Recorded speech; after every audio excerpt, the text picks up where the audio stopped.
ಅಕ್ಕ ಜನರೇನೆ ಹೂ ಅಂತ ಒಪ್ಕೊಂಡ್ಬಿಟ್ಲಲ್ಲ, ಪಾರ್ವತಿಗೆ ಕಾಲ್ ಮಾಡಿ ಬರೋದಕ್ಕೆ ಹೇಳಿ ಅಕ್ಕ.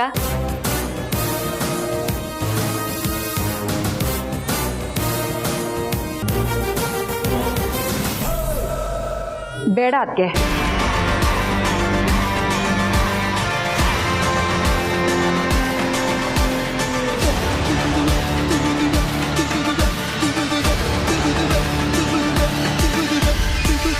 ಏನ್ ರತ್ನವೇಣಿ ಅವರೇ, ನೀವು ಇಲ್ಲಿ ಏನ್ ನಡೀತಾ ಇದೆ? ಮಗು ಎಷ್ಟು ಅಳ್ತಿದೆ ಅಂತ ನೋಡಿನೂ ನೀವು ಹೀಗೆ ಮಾತಾಡ್ತಿದ್ದೀರಲ್ಲ? ಮನೆಯಲ್ಲಿ ಹಾಲು ಖಾಲಿಯಾಗಿದೆ, ಮಗು ಹಸಿವಿಂದ ಅಳ್ತಾ ಇದೆ, ಅಷ್ಟೇ ತಾನೇ?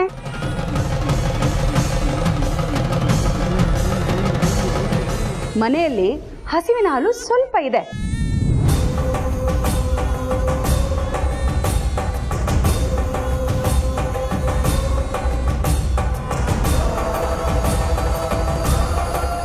ನಮ್ಮ ಹಳ್ಳಿ ಕಡೆಗೆ ನಾವು ಹಸಿ ಹಾಲು ಜೊತೆಗೆ ಕಡಲೆ ಹಿಟ್ಟನ್ನ ಬೆರೆಸಿ ಸ್ನಾನ ಮಾಡೋದು. ಅದಕ್ಕೆ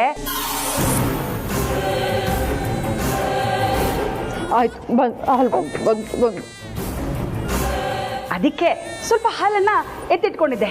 ಒಂದು ನಿಮಿಷ ರೀ, ನಾನು ಹೋಗಿ ತಗೊಂಡ್ಬಂದ್ಬಿಡ್ತೀನಿ. ಹಾ,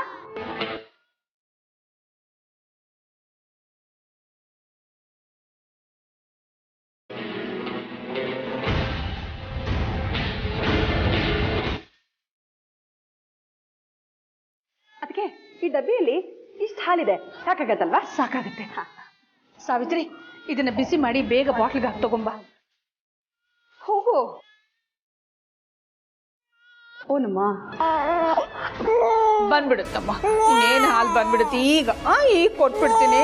ಹಾಲು ಬೇಡ ಬಂಗಾರಿ. ಅಯ್ಯೋ,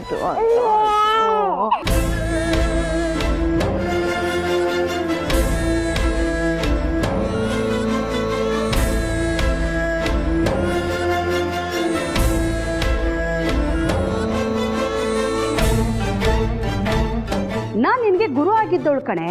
ನಿನ್ ಮುಂದಿನ ಹೆಜ್ಜೆ ಏನಿರ್ಬೋದು ಅಂತ ನನಗೆ ಗೊತ್ತಾಗಲ್ವಾ? ಅದಕ್ಕೆ ಸ್ವಲ್ಪ ಹಾಲನ್ನ ನಾನು ಮುಂಚಿತವಾಗಿ ಎತ್ತಿಟ್ಕೊಂಡಿದ್ದೆ. ಅಯ್ಯೋ ಸಾವಿತ್ರಿ, ಕೊಡು. ಬಂದು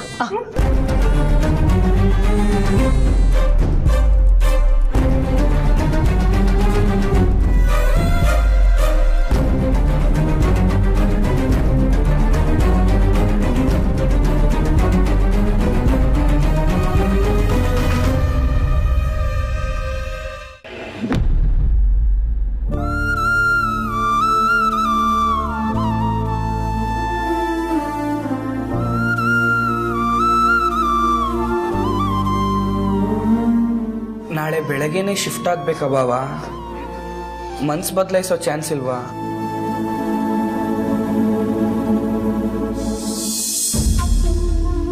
ದೊಡ್ಡ ಯಜಮಾನ್ರೆ, ಗ್ಯಾಸು ಮತ್ತು ಮನೆ ದಿನಸಿ ಸಾಮಾನುಗಳೆಲ್ಲ ಹೊಸ ಮನೇಲಿ ತಂದಿಟ್ಟಿದ್ದೀನಿ. ಆದರೆ ಹೋದ ತಕ್ಷಣ ಅಡುಗೆ ಮಾಡ್ಕೊಳ್ಳೋದಕ್ಕೆ ನಮ್ಮ ಮನೇಲಿರೋ ಪಾತ್ರೆ, ಚಮಚ, ಸೌಟುಗಳನ್ನೆಲ್ಲ ಚೀಲಕ್ಕೆ ಹಾಕಿಟ್ಬಿಡ್ತೀನಿ. ನಾಳೆ ನಾಡ್ದ್ರಲ್ಲಿ ಎಲ್ಲ ಐಟಮ್ಗಳನ್ನು ಹೊಸದಾಗಿ ತಂದು ಕೊಡ್ತೀನಿ. ಸಾಮಾನ್ಯವಾಗಿ ಹೆಣ್ಮಕ್ಳು ಮದುವೆ ಆಗಿ ಗಂಡನ ಮನೆಗೆ ಹೋಗೋವಾಗ ಇದನ್ನೆಲ್ಲ ಕೊಡ್ತಾರಲ್ವಾ ಅಪ್ಪ? ಹಾಂ, ಈಗ ನಾನು ಮಾಡ್ತಿರೋದು ಅದೇ ತಾನೇ. ಆದರೆ ಈಗ ನೀನು ನನ್ನನ್ನು ಗಂಡನ ಮನೆಗೆ ಕಳಿಸ್ತಾ ಇಲ್ಲ, ಅರ್ಸನ್ ಕೋಟೆಯಿಂದ ಹೊರಗೆ ಕಳಿಸ್ತಾ ಇದೆಯಾ. ಅರ್ಸನ್ ಕೋಟೆಯವರಿಂದ ದೂರ ಕಳಿಸ್ತಾ ಇದೆಯಾ.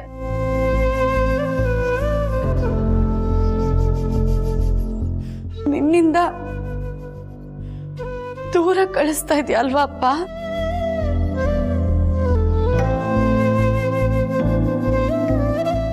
ಎಲ್ರಿಂದ ದೂರ ಕಳಿಸೋ ಮಗಳಿಗೆ ಇಷ್ಟೆಲ್ಲ ಅನುಕೂಲ ಯಾಕೆ ಬಿಡು?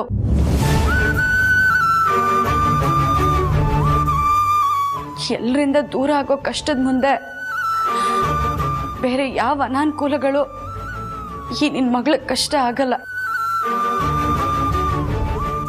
ನೀನು ಅಷ್ಟೇ, ಯಾವ ಕಷ್ಟಗಳನ್ನೂ ತಗೋಬೇಡ. ಹೇಗೋ ನಮ್ಮನ್ನ ಇಲ್ಲಿಂದ ಕಳಿಸ್ಬೇಕು ಅಂತ ನಿರ್ಧಾರ ಮಾಡ್ಬಿಟ್ಟಿದ್ಯಲ್ಲ, ಸರಿ ಬಿಡು.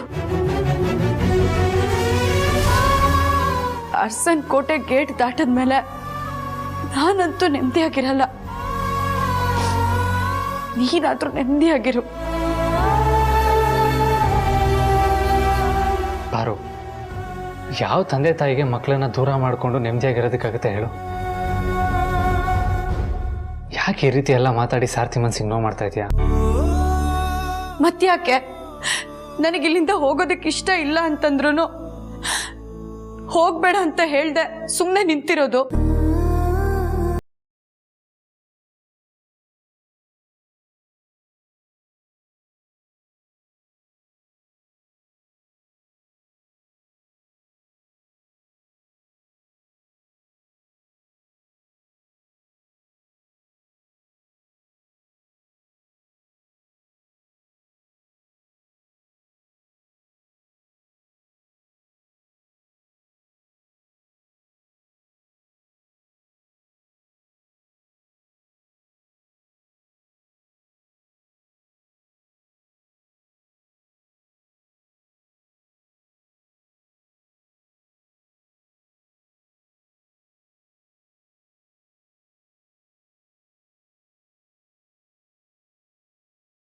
ಅಮ್ಮ ಕೊಡೋಣ ಅಕ್ಕ. ನನ್ನ ಮನಸ್ಸಲ್ಲೂ ಅದೇ ಇದೆ.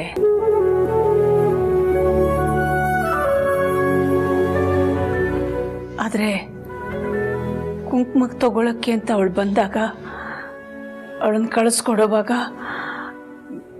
ಬೀಳ್ಕೊಡುಗೆ ನೋವು ಇನ್ನೂ ಜಾಸ್ತಿ ಆಗ್ಬಿಡುತ್ತೆ.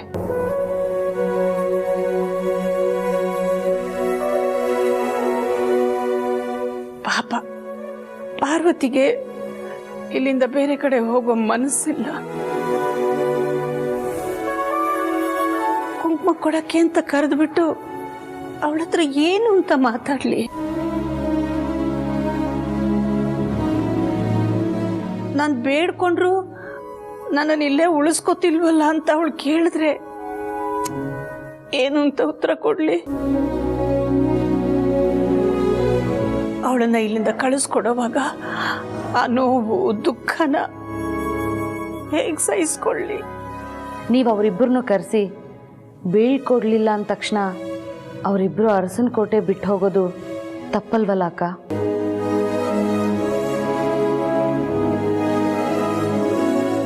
ಎಷ್ಟೋ ಹೆಣ್ಮಕ್ಳನ್ನ ಈ ಅರಸನ ಕೋಟೆ ಅರಿಶಿನ ಕುಂಕುಮ ಕೊಟ್ಟು ಒಳ್ಳೆಯದನ್ನ ಹರಿಸಿ ಕಳಿಸಿದೆ. ಅಂಥದ್ರಲ್ಲಿ ಈ ಅರಸನ ಕೋಟೆ ಹಿರಿ ಸೊಸೆ ಅರಸನ ಕೋಟೆಯಿಂದ ದೂರ ಹೋಗಿ ಬಾಡಿಗೆ ಮನೆ ಮಾಡಿಕೊಂಡು ಚಿಕ್ಕ ಮನೇಲಿರೋಕೆ ಹೋಗ್ತಿದ್ದಾಳೆ. ಅವಳಿಗೆ ನೀವು ಹರಿಸ್ದೆ ಅನಾಥೆ ಥರ ಕಳಿಸೋದು ನಿಮ್ಮ ಮನಸ್ಸಿಗೆ ಇಷ್ಟ ಆಗುತ್ತಾ ಅಕ್ಕ? ಇಲ್ಲ, ನನ್ನ ಪಾರ್ವತಿ ಯಾವತ್ತೂ ಅನಾಥೆ ಅಲ್ಲ. ಈ ಪರಿಸ್ಥಿತಿನಲ್ಲಿ ಕೆಲವು ವಿಷಯಗಳಲ್ಲಿ ನನ್ನ ಕೈ ಕಟ್ಟಾಕ್ಬಿಟ್ಟಿದೆ ಅಷ್ಟೇ. ಹಾಗಂತ ಸುಮ್ಮನೆ ಇರಕ್ಕಾಗಲ್ಲ, ಬಿಟ್ಟಾಕಕ್ಕಾಗಲ್ಲ. ಪಾರ್ವತಿಗೆ ನಾನೇ ನನ್ನ ಕೈಯಾರ ಅರಿಶಿನ ಕುಂಕುಮ ಕೊಡ್ತೀನಿ.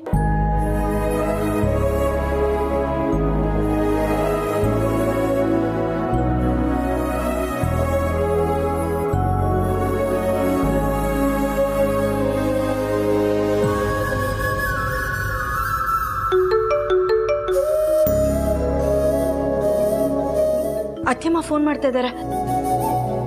ಬಹುಶಃ ನಮ್ಮನ್ನು ಹೋಗೋದು ಬೇಡ ಅಂತ ಹೇಳೋದಕ್ಕಿರ್ಬೇಕು.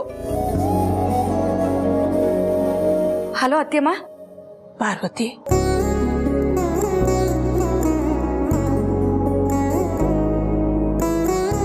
ನಾಳೆ ಬೆಳಿಗ್ಗೆ ನೀನು ಆದಿ ಇಬ್ರು ಇಲ್ಲಿಗೆ ತಿಂಡಿಗೆ ಬನ್ನಿ. ಹಾಗೆ ಅರಿಶಿನ ಕುಂಕುಮ ತಗೊಂಡು ಹೋಗುವೆ ಅಂತೆ.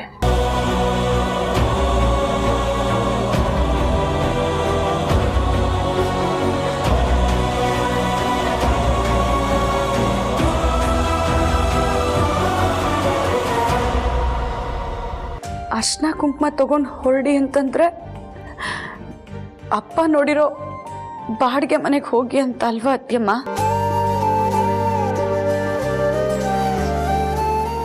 ಸರಿ ಅತ್ಯಮ್ಮ.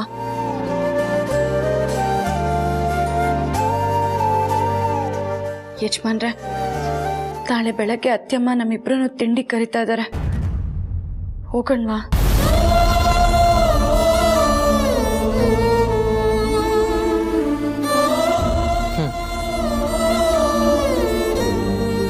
ಬರ್ತೀವಿ ಅತ್ಯಮ್ಮ. ಸರಿನಾ?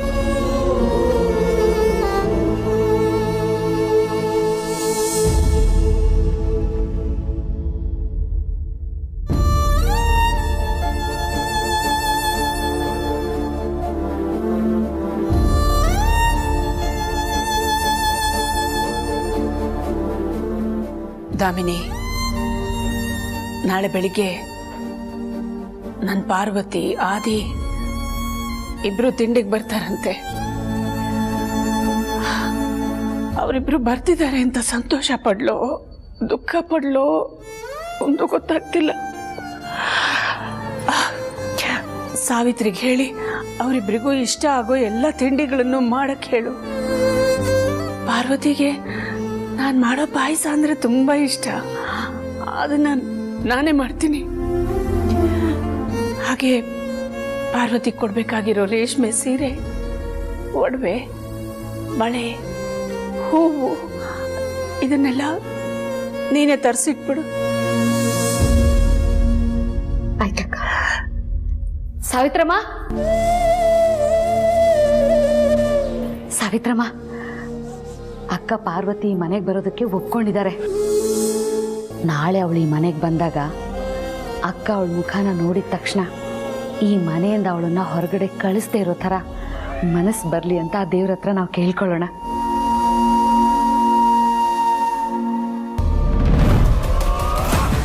ಈ ದಾಮಿನಿ ಇನ್ನೇನೋ ಕಿತಾಪತಿ ಮಾಡ್ಬೋದು, ನಾನು ಸ್ವಲ್ಪ ಹುಷಾರಾಗಿರಬೇಕು.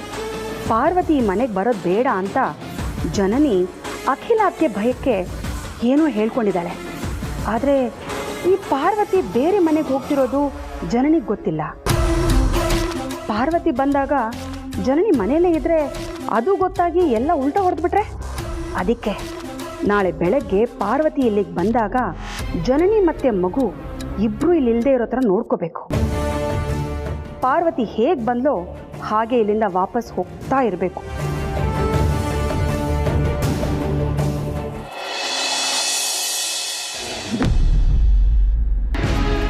ಅಮ್ಮೋರೆ, ನಮ್ಮ ಪಾರ್ವತಿ ದೊಡ್ಡ ಯಜಮಾನ್ರಿಗೆ ಇಷ್ಟವಾಗಿರೋ ಅಡುಗೆ ಎಲ್ಲ ಮಾಡಿದ್ದಾಯ್ತು. ಅಕ್ಕ, ನೀವು ಹೇಳ್ದ ಹಾಗೆ ಈ ಮನೆ ಹಿರಿ ಸೊಸೆ ಕೊಡೋ ಸೀರೆ ಒಡವೆನೆಲ್ಲ ತಂದೆ. ಆದರೆ ಕೊನೆ ಮೂಮೆಂಟಲ್ಲಿ ಹೂ ತರೋದು ಬೇಡ ಅಂತ ಯಾಕೆ ಹೇಳಿದ್ರಿ?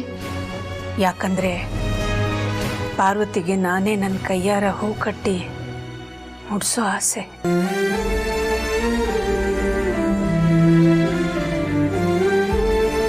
ಅದಕ್ಕೆ ಬೆಳಗಿನ ಜಾವ ಬೇಗ ಎದ್ದು ಹೂ ಕಟ್ಟಿ ದೇವ್ರ ಮನೇಲಿಟ್ಟಿದ್ದೀನಿ.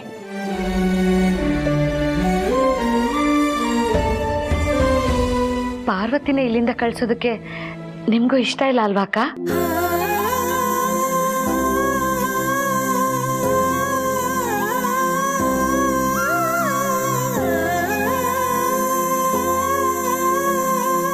ಪಾರ್ವತಿ ಈ ಮನೆ ಹಿರಿ ಸೊಸೆ.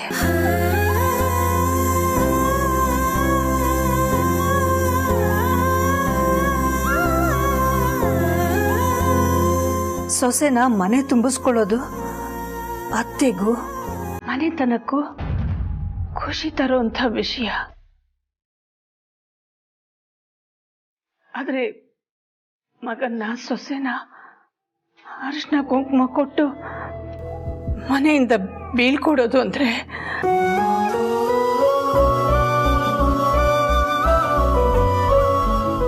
ಆ ಅರುಂಧತಿಯ ಆಟದಿಂದಾಗಿ ಆದಿ ಪಾರ್ವತಿನ ತಪ್ಪು ತಿಳ್ಕೊಂಡು ಸಂಕ್ರಾಂತಿ ದಿವಸ ಪ್ರೆಸ್ ಮೀಟ್ ಮಾಡಿ ಅವರನ್ನು ಆಚೆ ಕಳಿಸೋವಾಗ ನಾನು ಒಳಗೊಳಗೆ ಅದು ಎಷ್ಟು ಕೊರಗ್ತಿದ್ನೋ ನನಗೆ ಗೊತ್ತು. ಆದರೆ ಈಗ ಅವ್ರದ್ದೇನು ತಪ್ಪಿಲ್ಲ, ಅವ್ರು ತುಂಬ ಒಳ್ಳೆಯವರು ಅಂತೆಲ್ಲ ಗೊತ್ತು. ಈಗ ತಾನೆ ಅವರಿಬ್ಬರು ತಮಗೆ ಹುಟ್ಟಿರೋ ಮಗುನ ಕಳ್ಕೊಂಡಿದ್ದಾರೆ, ನೋವಲ್ಲಿದ್ದಾರೆ ಅನ್ನೋದು ಗೊತ್ತು.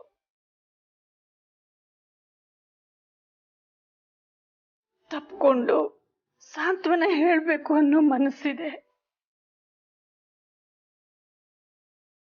ಆದ್ರೆ ಸೊಸೆನ ಮಗನ ಜೊತೆ ಅರ್ಶನ ಕೊಟ್ಟು ಬೀಳ್ಕೊಡೋ ಸಂದರ್ಭ ಇದು.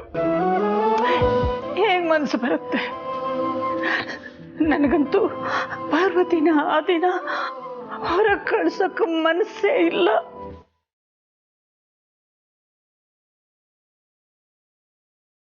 ಹಾಗಾದ್ರೆ ಬೇಡ ಅಂತ ಹೇಳ್ಬಿಡಿ ಅತ್ತಿಗೆ.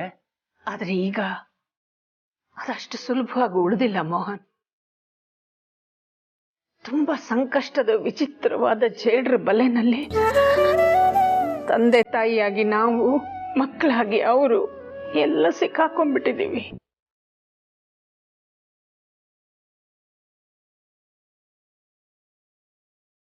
ತುಂಬಾ ಸೂಕ್ಷ್ಮವಾಗಿ, ಹುಷಾರಾಗಿ ಇದರಿಂದ ಬಿಡಿಸ್ಕೋಬೇಕು ಅಷ್ಟೇ.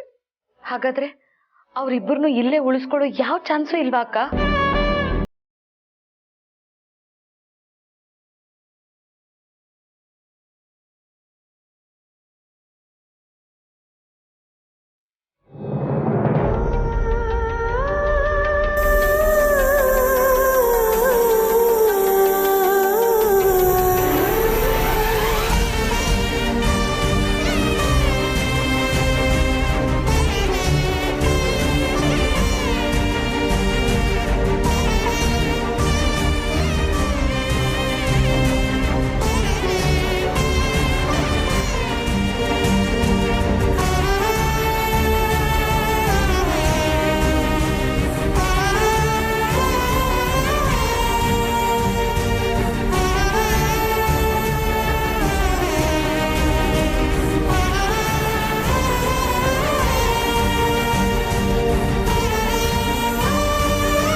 ಅತ್ಯಮ್ಮ, ಪಾಪು ಮತ್ತೆ ಜನನಿಯಲ್ಲಿ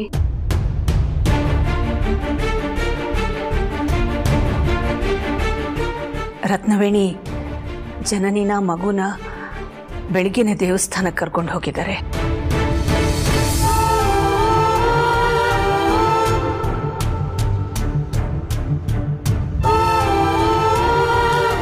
ನನಗೂ ಈಗ ಸ್ವಲ್ಪ ಹೊತ್ತಿನ ಮುಂಚೆ ಗೊತ್ತಾಯ್ತು.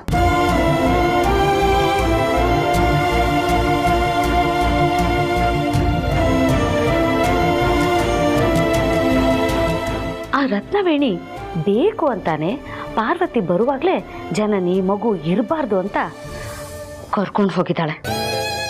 ಥೂ, ನನಗೆ ಸಣ್ಣ ಸುಳಿವು ಸಿಕ್ಕಿದ್ರು ಪಾರ್ವತಿ ಮನೆಗೆ ಬರುವಾಗ ಅವಳು ಮಗುನ ಮನೇಲೇ ಇರೋ ಥರ ನೋಡ್ಕೊಳ್ತಿದ್ದೆ. ಛೇ,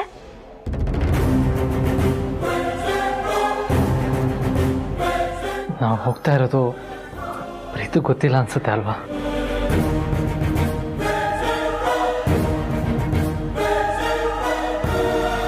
ಇಲ್ಲ ಅದಿ, ಪ್ರೀತು ಇದಕ್ಕೆ ಒಪ್ಕೊಳ್ಳೋದಿಲ್ಲ ಅಂತಾನೆ ಅವನಿಗೆ ವಿಷಯ ಹೇಳಲಿಲ್ಲ.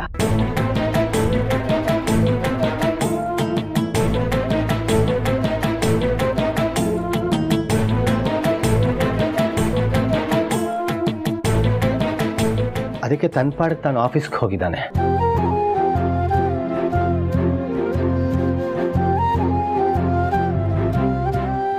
ಗೊತ್ತಾದ್ರೆ ಖಂಡಿತ ಪ್ರೀತು ಸಹಿಸ್ಕೊಳ್ಳಲ್ಲ.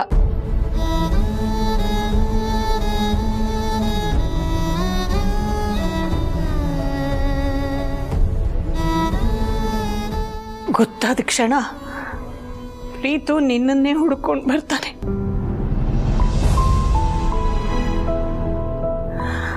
ಆಗ ಪ್ರೀತುಗೆ ನೀನೇ ಸಮಾಧಾನ ಹೇಳಬೇಕು ಆದಿ.